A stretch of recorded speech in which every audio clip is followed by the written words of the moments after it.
to a new episode of Thursday Reviews. Today we have the Olight S2R Baton. Now before I really get going with this, I must tell you, if you are sensitive to strobing lights or flashing lights or have any sort of case of epilepsy or epileptic seizures or anything like that, you might not want to watch this video because there will be strobing lights throughout it. You're probably going to be good until I start talking about how to use it, or until I head down to the garage to show all the modes when it's dark out. You're probably good for now, but I would not take any risks. So if you are sensitive to any of that, you probably should just skip on past this video. But anyways, if none of that applies to you, I say let's get this review started, talk about the S2R Baton. This is the light. It's one of the newer lights from Olight's Baton series. You'll notice it has the letter R in its name. That means it's rechargeable, but we'll get to that later. This light is rated at 1020 lumens and takes an 18650 battery. To put the battery in, you unscrew the bottom like this, and it goes in backwards. The positive end sticks out the back. That just has to do with how it charges.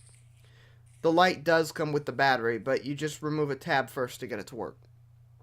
Let's look at Olight's unique charging system for their lights. You see this cable? One end is USB, so it plugs in anywhere. The other end can magnetically attach to the base, and there you go. That's it. It starts charging. It lights up red when it's charging and green when it's done. This is the LED. It is the Cree XML2.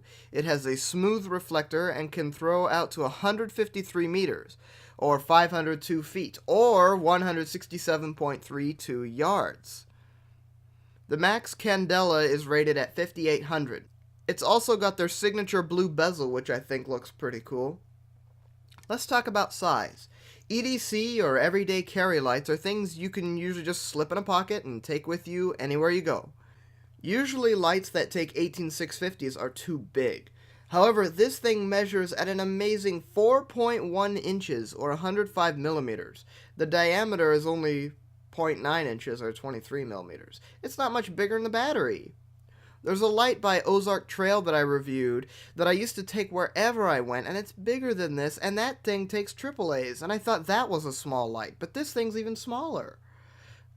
This light is basically the big brother of the S1R, which is very similar to this, except that one's tiny. It only requires a CR123 battery. Here's the build quality. So first we'll look at the knurling. It's a checkerboard style, which does decent enough on grip. Says Olight right set up over here, but S2R Baton upside down over here. Kind of weird, but whatever. You also might notice the pocket clip, which feels very sturdy. Now, it can only be oriented like this. You have to carry it light side up in your pocket. You could remove it if you wanted to, though. It also has an anti-roll bezel in case you don't have the pocket clip attached. Here's how to use the light. It uses a single side switch to control everything. It's simple. You can just push it once to turn it on and off. If you turn it on, you can hold it down to adjust the brightness. Let go when you see the one you want. If you turn it off, you can hold it down to get into a moonlight mode, which can last up to 60 days. I'm not even kidding. You can get into turbo every time by double-clicking the button. That gives you 5 brightness levels. You can access strobe by triple-clicking the button. It also features an electronic lockout mode. To do this, you turn the light off and hold the button. It enters moonlight, but keep holding until it turns off. Now the only thing that can happen is a momentary to moonlight. To unlock it again, you just do the same thing until it flickers.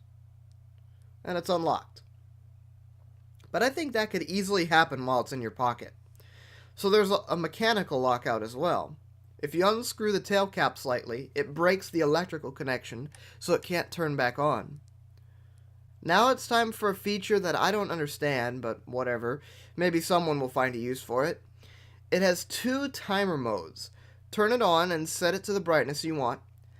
Then double click and hold until it flashes once. This is a 3-minute timer. Double click and hold again and it'll flash twice. This is the 9-minute timer. To cancel it, just turn the light off. This light also features memory, so it will remember the last brightness level you've left it on, all except for turbo. You'll have to double click for that.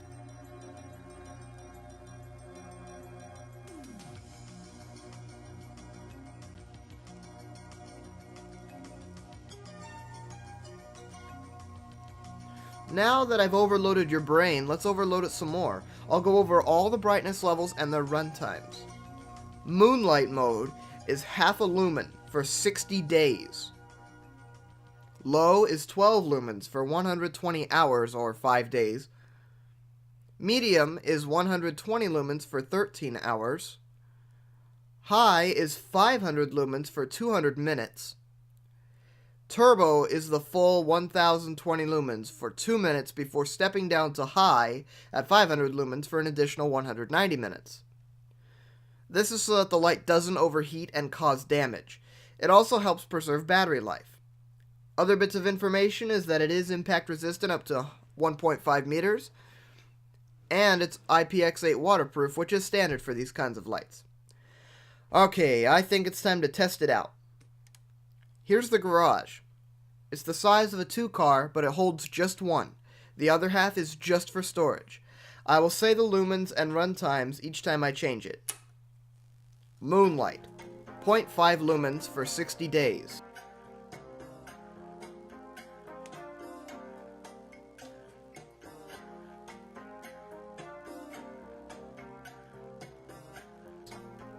Low, 12 lumens for 120 hours. Medium, 120 lumens for 13 hours.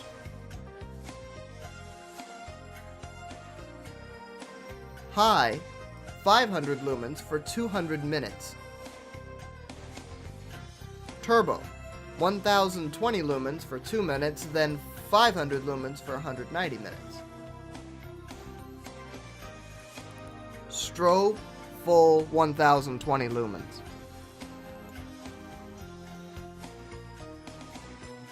So now it's time to find out what I do and do not like about the lights. So let's take a look at this. That is the light that I'm reviewing now, the Olight, compared to the Ozark Trail light and the Atomic Beam flashlight. I have reviewed both of those. And that Ozark Trail was perfect for me, and now all of a sudden this S2R is actually smaller than those lights. It's amazing. I think Olight's signature blue bezels around the light and the button there, I really think that looks nice, and it makes it look like you're going to spend a little more money on it, which you are, because you're paying for quality. You're paying for the fact that Olight is making high quality lights. And I just think this is their signature look, and I really like that signature look. It makes Olight Olight. So I do like that it has 5 brightness levels going from a moonlight all the way up to their turbo. It makes it really useful in all situations. It's definitely a multi-purpose light, and no matter what setting of light you need, they pretty much got you covered. It does also have the strobe in case you need it, so that's a plus. And that's kind of the thing with this light. It has a lot of stuff that I think a lot of people are not going to use, like the strobe, maybe even the turbo, or those timer modes, but they're there just in the event that you might use them. Again, like I said earlier, I have no idea who is going to use those timer modes, but they're there in case you need them. Sure, you might have had this light for ever since it first came out, and you might not have even known it had the timer mode. You might not have known it had a strobe, and that's fine. If that's not what you're going to use it for, just don't use those modes, but know that they are there in the event that you need to use them. And I really like Olight's charging system, where it just magnetically attaches to the base, and it's charged, or ready to charge, or whatever. And I just really think it's a convenient way to charge a light. I've always liked how Olight has done that, and they've been doing that to more and more of their lights recently. And I really do think that, again, it's one of Olight's signature accessories. And again, this doesn't help me out in any way, but I know some people it would. This light does tail stand. So now let's go over the things I don't necessarily like about the light. So some people have said that the S2R is you know, it's the S1R and S2R are very, very, very closely related. It's just that the S1R takes the 123 batteries and these take the 18650s. But I'm sorry, but this light is amazing. This is the smallest light I know of that takes 18650s. I know there's smaller ones out there, maybe, but there's not that many.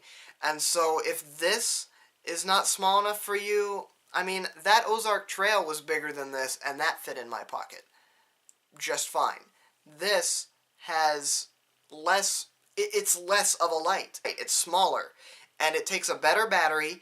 And that's another thing, is that the 18650s are better batteries. They're much longer lasting than the 123 batteries. Sure, those 123 batteries gives you a lot more like voltage for one battery, a little more voltage for one battery. And yeah, it is a lot smaller, but this is definitely small enough to EDC, which is not something that can be said with many lights that take 18650s. I say, even though it does take 18650s, it's not much bigger than the battery itself. So yes, you can EDC this light. I also think that the electronic lockout is way too easy to unlock. Just holding the button down for a few seconds, it's very likely for that to happen in your pocket. Let's say you sat down and it's pushing the button this whole time. That's way too easy to unlock. Luckily, you can just mechanically lock it out like that so that it breaks the electrical connection, and you don't need to turn it that far. You don't have to like take the battery cover off or anything. The last thing I don't like is that the pocket clip is oriented in such a way to where when you put it in your pocket, it's going to stick to all the keys and all the metal things you have in your pocket, because the light is going to be facing out the top. So yeah, it's going to stick to everything if you put it in your pocket. So that's the only other thing. Well, thank you for watching this week's episode on the Olight S2R. I have showed another Olight on last week's episode. If you missed it, I would go check that out too. So more lights in the future. Hope to see you then.